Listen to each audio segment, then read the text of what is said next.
lycée privé Camp des Fall miarabany vokany Thomas na tsy vaky volo tonga ndray ty ampianarana vaovao lycée privé Camp des Fall manolotra anao sampy ampianarana manaraka reto ho antsika ray aman-dreny efa misokatra préscolaire zay miompana bébé kokoa amin'ny expression française et anglaise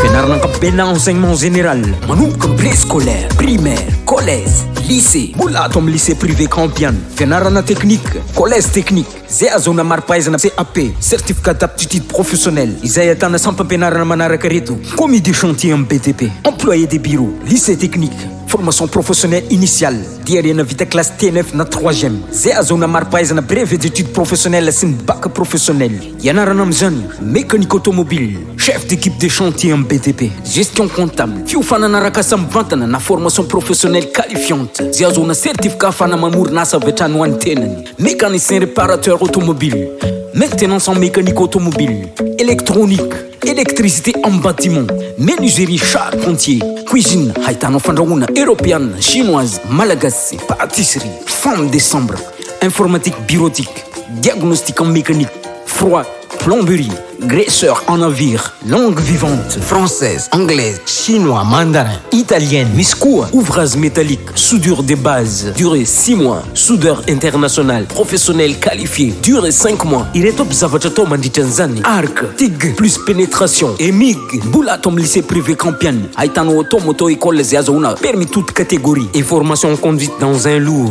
ho an'ireo mpianatra avy lavitra misy ny classe mandry na internat misy ny efitrano fandraisan-danonana afahanao amin'ny karakara événement rehetrarehetra efa manomboka fisoratana agnarana ho anareo mpianatra zay vonona hianatra ato amin'ny camp date fidirana 10 septembre 2024 avy zao ko avonjivonjy ho ary fa voafetrany toerana izay mila fanazavana fanampiny atsony 034 09 990 80 034 61 545 27